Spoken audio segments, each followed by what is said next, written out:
Halo teman-teman, ketemu lagi dengan aku Novi di channel Novi Vermita. Kali ini aku mau nge-review sebuah film yang sangat mengerikan ya teman-teman. Ngeri bukan berarti ada setan ya, tetapi karena suasana yang menakutkan dan menegangkan. Film ini menceritakan tentang dokter ahli bedah dan operasi plastik. Film ini diawali dengan cuplikan-cuplikan orang yang sedang dibedah. Orang-orang itu adalah korban penculikan dari seorang dokter bernama Jane Cunningham atau sering dipanggil dengan Dr. Bennett. Dr. Bennett ini adalah seorang ahli bedah dan operasi plastik. Dan di cuplikan ini ditunjukkan salah satu perempuan hasil dari operasi plastiknya. Mengejutkan teman-teman, hasilnya sangat menyeramkan. Oke, langsung aja kita ikuti alur ceritanya dari awal. Diperlihatkan seorang perempuan yang akan melakukan operasi plastik, tetapi tidak jadi karena merasa takut dan gugup. Kalau takut matuh neng, jangan dicoba-coba. Perempuan itu bernama Alexa. Dia adalah seorang selebgram. Karena tidak jadi melakukan operasi plastik, dia pergi ke rumah pacarnya bernama Matt. Setelah sampai di rumah pacarnya, mereka malah berdebat hebat. Matt menuduh Alexa selingkuh dan melakukan belah duren dengan cowok lain. Don't play dumb. I saw the text. Tiba-tiba ibu dari Alexa menelpon mengabari bahwa adiknya kabur lagi dari klinik tempat rehabilitasi. Dan adiknya bernama Becca.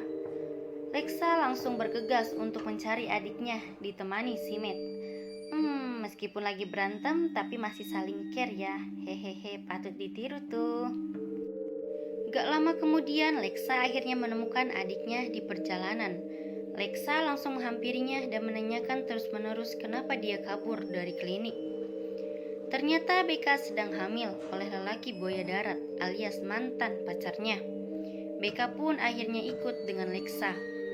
Lexa dan Matt membawa Becca ke rumah teman mereka yang bernama Carl, Kenny, dan Zainab, pacarnya si Carl. Carl adalah seorang musisi.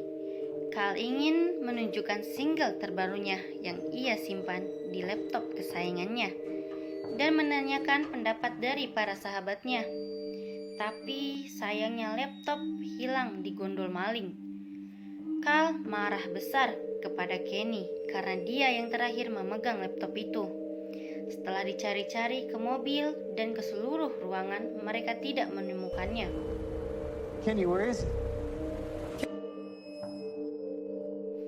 Kemudian Becca memberi solusi untuk melacaknya dengan menggunakan handphone canggihnya si Carl dan menemukan posisi laptopnya di sebuah rumah yang lumayan jauh dari posisi mereka.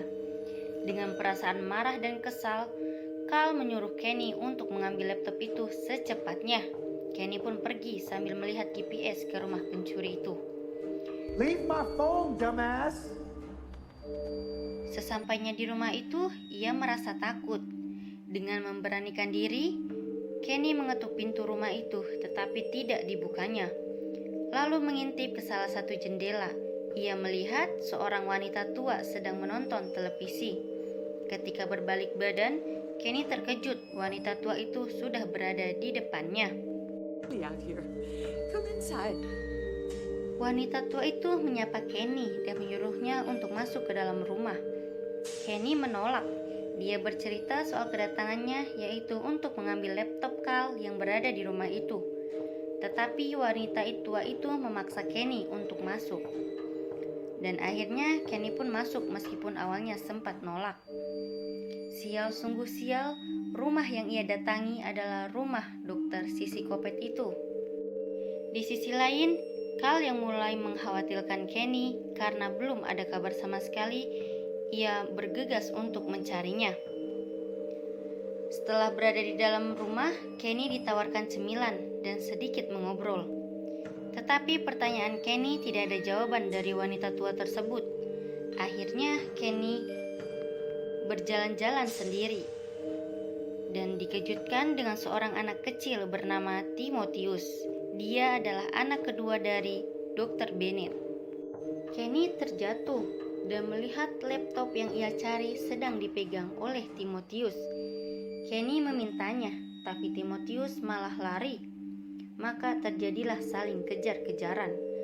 Tanpa disengaja, Timotius membawa Kenny ke ruang bawah tanah, tempat di mana korban dioperasi oleh dokter gila itu.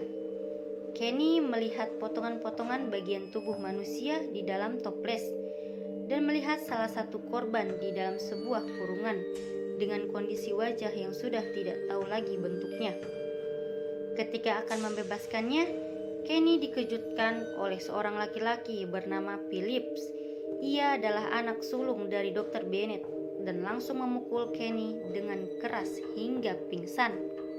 Tak lama kemudian, Kenny sadarkan diri dan berada dalam keadaan diikat di kursi roda. Di sisi lain, Carl, Matt, Becca, Lexa, dan Zainab mulai mencari keberadaan Kenny yang tak kunjung ada kabar. Setelah sampai di rumah si psikopat itu, mereka melihat mobil milik Carl terparkir di depan. Korban baru nih buat si psikopat. Aduh. Kemudian mereka turun untuk menjumpai Kenny dan laptopnya. Kecuali si Becca, dia memilih standby di dalam mobil. Akhirnya mereka keluar dan langsung menghampiri rumah itu. Tanpa lama-lama, mereka mengetuk pintu dan dibukakan oleh wanita tua itu, alias ibu dari si psikopat. Mereka disambut dengan baik. Tak lama kemudian, Dr. Bennett, si psikopat itu datang juga untuk menyambut mereka dan menyuruh masuk. Mereka menolak dan menjelaskan kedatangannya. Tetapi si Zainab bertingkah tiba-tiba kebelet pipis dan masuk ke dalam rumah itu ditemani si Lexa. Akhirnya mereka semua masuk ke dalam rumah dan disuguhkan minuman bir yang menggiurkan si Carl dan Matt. Dan di luar Becca sedang duduk di dalam mobil. Tiba-tiba kedatangan tamu yang tak diundang dan membuka bagasi mobil. Becca ketakutan. Dia keluar dari mobil untuk mengecek. Ternyata tamu yang tak diundang itu adalah Timotius. Becca menanyakan anak itu tanpa henti. Tiba-tiba dari belakang Becca dipukul oleh Phillips sampai pingsan. Kembali ke mereka yang berada di dalam rumah, Carl dan Matt meminum bir yang diberikan si psikopat itu. Setelah menunggu agak lama, Carl marah besar karena Kenny tak kunjung keluar. Si psikopat pun pergi untuk memanggil Kenny. Beberapa menit kemudian, dia turun bersama Kenny yang sudah dalam keadaan mati mengenaskan. Semua berteriak dan ketakutan. Carl begitu marah besar. Ketika akan memukul si psikopat itu, dia malah sempoyongan. Ternyata yang mereka minum bukan bir biasa, melainkan bius. Mereka semua pingsan seketika. Ketika mereka sadarkan diri, mereka berada di tempat yang berbeda-beda. Carl berada di kamar mandi dengan kondisi bagian kedua kakinya dipotong. Sedangkan Matt dan Lexa berada di kamar dalam keadaan terikat. Carl yang mencoba melarikan diri tertangkap kembali oleh si psikopat kejam itu dan dibawa ke ruang bawah tanah. Disitulah akhir hidupnya si Carl yang mengerikan. Sedangkan Matt dan Lexa kedatangan anak kedua si psikopat, yaitu Timotius. Dia melepaskan Lexa karena berjanji akan bermain bersama-sama. Matt menyuruh Lexa pergi untuk mencari bantuan. Akhirnya Lexa pun lolos keluar dari rumah itu dengan bantuannya si Timotius. Di perjalanan ada mobil melintas. Lexa pun menghentikannya dan meminta bantuan darinya. Lexa pun masuk ke dalam mobil itu. Memang naas nasib si Lexa ini. Ternyata pengemudi itu pun adalah istri dari si psikopat. Lexa dibius dan dibawa kembali ke rumah itu. Matt yang berhasil lepas dari ikatan itu mencoba menyelamatkan teman-teman yang lain. Becca diselamatkan Matt dan mereka menuju ke ruang bawah tanah untuk melepaskan teman yang lain. Zainab yang masih terikat di kasur operasi dibuka ikatannya oleh Matt dan terlepas. Tiba-tiba datang si Philip memukul Matt dari belakang.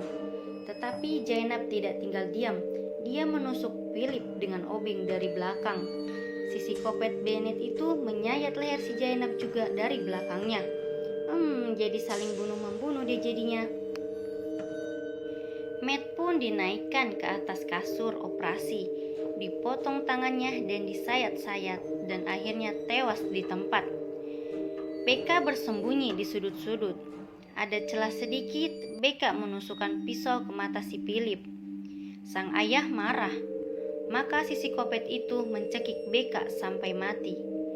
Lexa bergegas menusuk punggung si psikopat dan lari. Tertangkap lagi oleh si Philip, tapi dibantu oleh Timotius untuk melarikan diri. Lexa pun lari lagi dengan sekencang-kencangnya dan hampir tertabrak oleh mobil yang di dalamnya sepasang sejoli. Kali ini orang yang ada dalam mobil memang mau menolong si Lexa. Ketika mereka akan pergi, datang dari belakang mobil si psikopat. Sepasang sejoli itu dibius dan dibawa ke rumah si psikopat untuk dijadikan mahakaryanya. Astaga naga.